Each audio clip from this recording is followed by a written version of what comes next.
maybe if they knew more about it, at least they'd collect it in a humane manner. Not pull it out of the ground and not do the things we've heard about them. Putting chains around plants and pulling them out and then piling them in big piles in the back of their pickup truck. They don't deserve that. That's what the desecration is.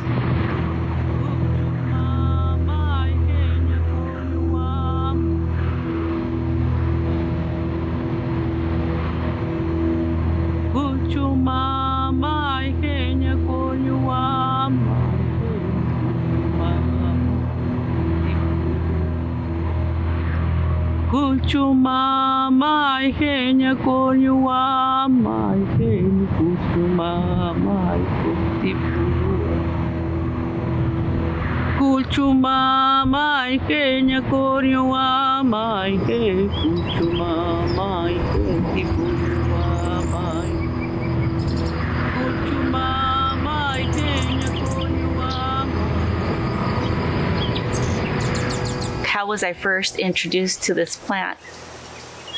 I remember very distinctly being in back of Barbara's backyard. And if you know Barbara, her backyard was her pride and joy and her labor of love. She said, "Kim, come here, I need to introduce you to this." And she took the plant from her hand. She didn't pick it. And she said, "Just smell this. Tell me what you remember when you smell it." I bent down and I took a big whiff of the plant and I said, "I know that smell, but I'm not sure what it is." And she said, "This is our grandmother. This is our grandmother white sage. And this plant helped our people in so many different ways." Rocks are our ancestors. Our plants are our ancestors. The animals are our relatives. We're all related at some point in time.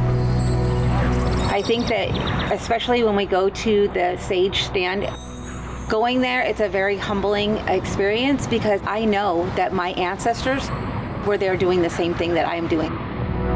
Ooh, I just got chills. You know, they've been there. Their feet and their prayers and their songs when they're out gathering, they've been there before.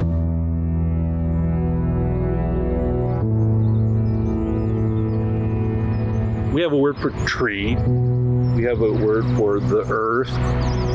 A lot of native cultures don't have a word for nature. This concept of nature, the fact that Kauai doesn't have that word tells me that we are nature. We're part of it. It's just as natural as breathing.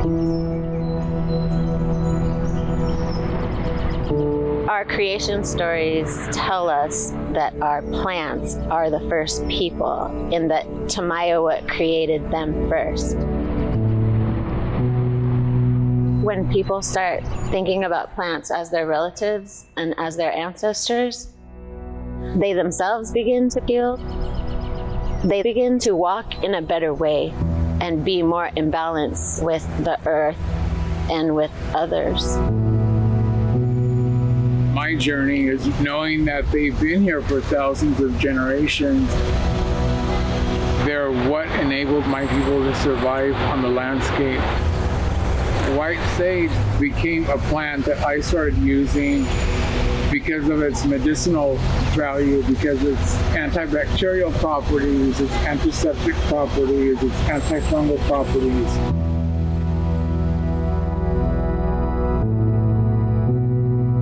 Nos sirve para muchas cosas y nos sirve para hacer ceremonias. Es para neutralizar nuestras propias energías cuando estamos de mal humor o enojados o cuando se va a hacer una reunión. Siempre usamos la salvia. Como el virus o cosas como cuando se contagiaban en aquel entonces porque no sabían qué enfermedades eran, se usaban también la salvia.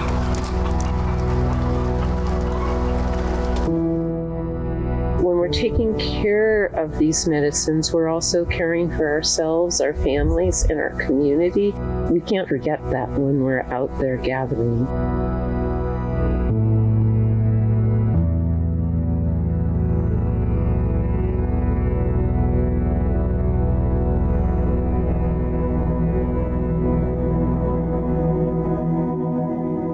White sage, or Salvia apiana, is a member of the mint family with silver leaves and a distinct, wonderful fragrance.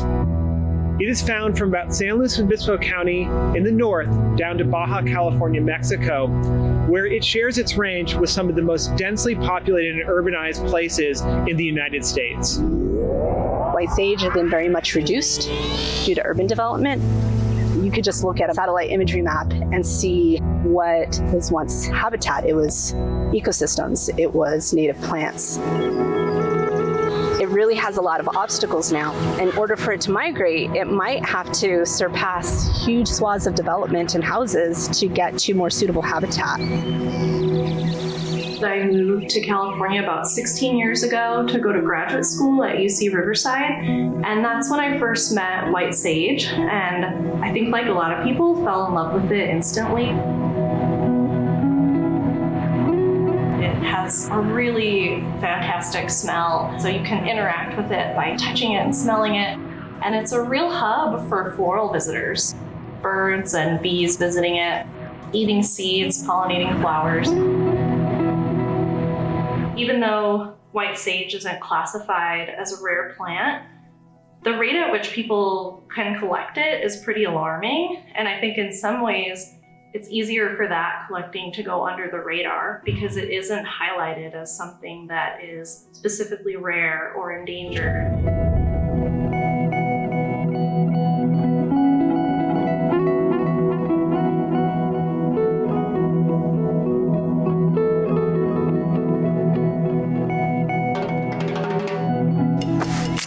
For purification, the banishment of discord, and a rebalancing of one's physical dwelling. Can we just banish all parent and male energy forever? I was sent by Roman to burn some sage.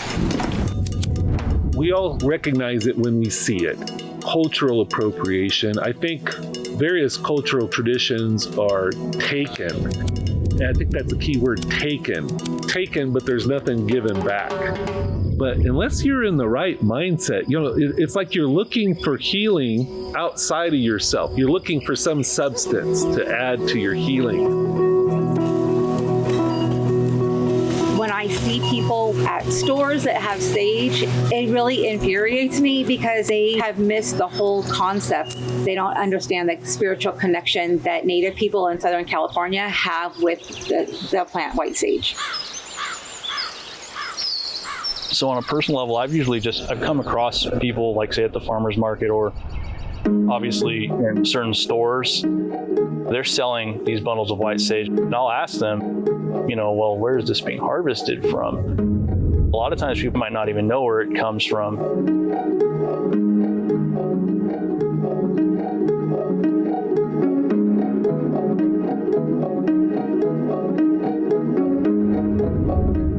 With social media, I've seen hashtag witches, hashtag occult. I've seen people on roller skates at roller skating events, roller skating, waving a smudge stick. And I see people abusing it. And to me, I don't know where they got it. They could have just bought it. I've seen it for sale, Venice Beach, Long Beach, just some guy selling it for $10. That to me is a way of pimping out the blessing. It is a beautiful smell, and I can understand why people want to be in the presence, but there are other ways that you can get that.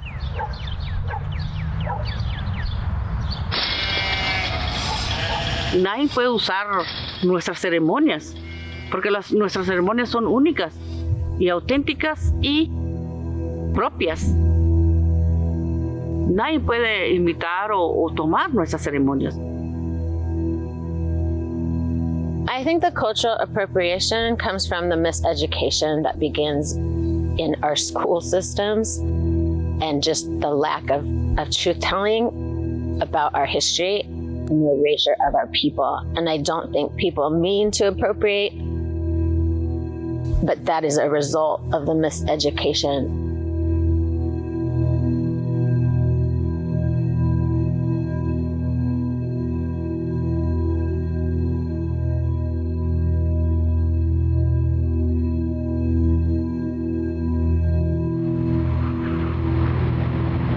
I was taking it to shows with me, and it was popular.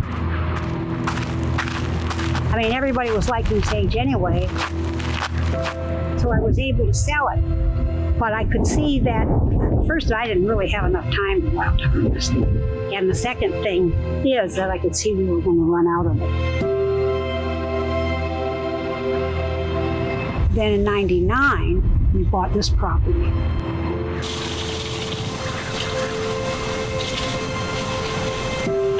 And when I got up here, we were here for about a year, and I got this idea that we could grow sage.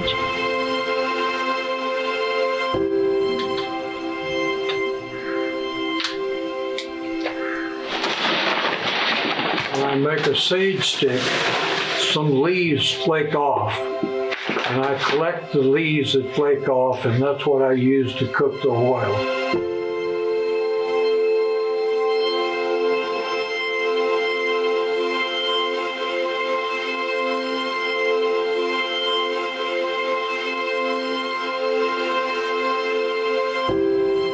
And this is what it looks like. It takes a lot of sage to make essential oil. Cook this whole container full of sage, and this is what we've been able to make from it, probably about 12 pounds of sage. 50% of our orders are U.S., 50% of them are not.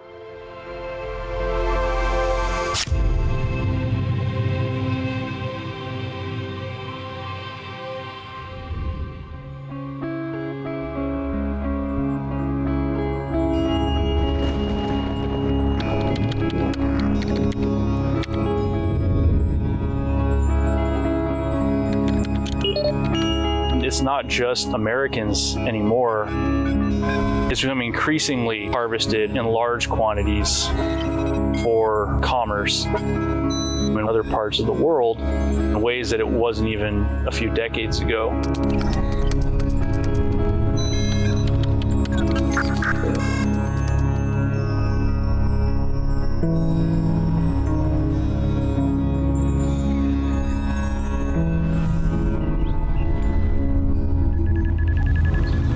People are devastating our ecosystem for commercial purposes. We've all in the Native community heard stories of people who have had a patch of white sage that they've been harvesting since their grandparents, and then one year they go out and it's all taken.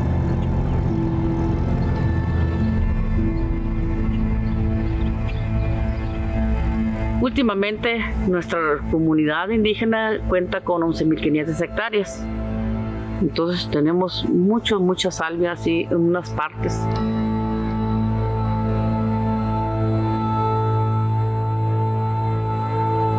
La otra vez encontré muchas cortando desde abajo, podadito todo, no deja nada. Fundación La Puerta has 2,000 acres, and all the plants that are there are basically unprotected. We cannot confront these people because we don't know if they carry arms or weapons, but it is a big problem up there, and most of the plants are gone in those 2,000 acres, sadly.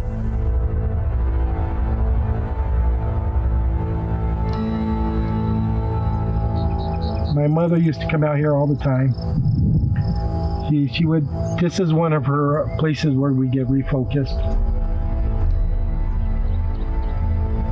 I'm here to protect my mom's legacy, our people's legacy, our ancestral rights. She foretold the sage was going to go extinct. back in the late 70s, early 80s, when sage was what you would call happy sage.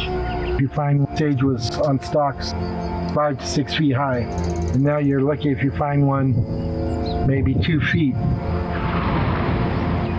The plants are constantly learning to adapt, but their life cycle's being hindered by those that want to poach it and sell it on the black market.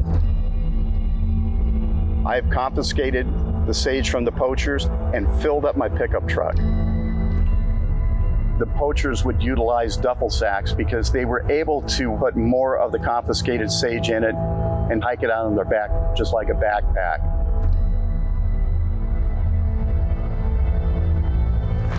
See how dwarf they are?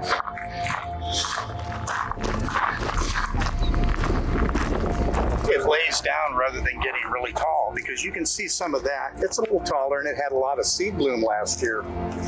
But all of this, it shouldn't be this compact. It should be, much taller. Over the last 7 or 8 years, I would imagine that there's probably been in excess of 15,000, 20,000 pounds of white sage taken out of these foothills.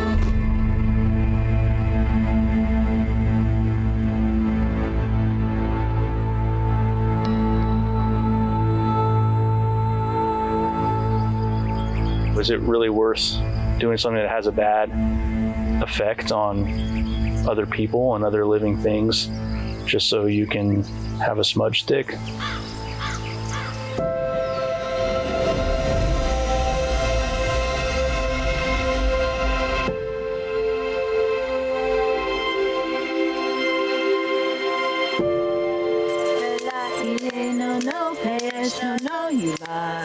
There's a lot of things that individual people can do to think about the future health and well-being of white sage populations.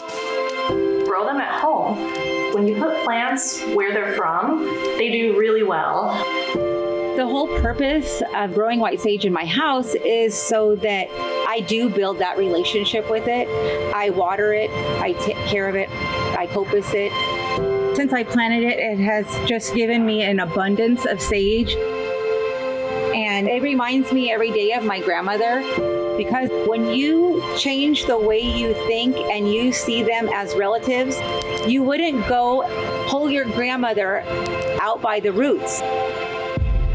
You would love her caringly every day. That's when that mind shift changes.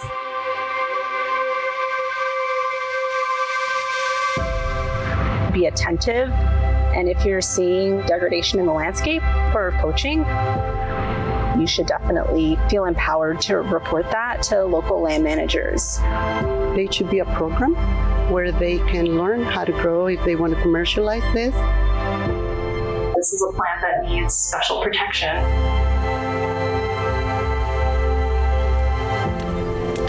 Our work aims to heal our young people and their families.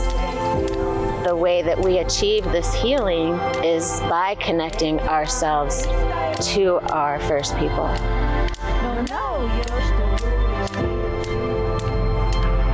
We're trying our best with reforestation. Instead of burning or giving sage, I rather give seeds now. I ask everybody to learn about the sage and how to use it before taking a match or a lighter to it is the way to go.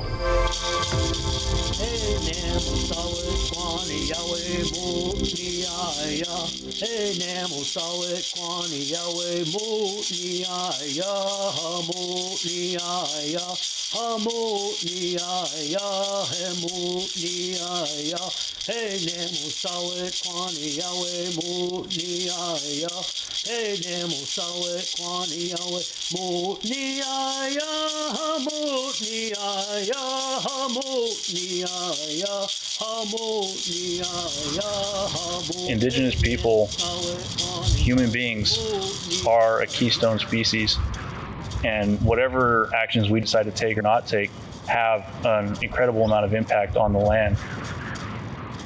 So we need to be able to make the responsible decisions.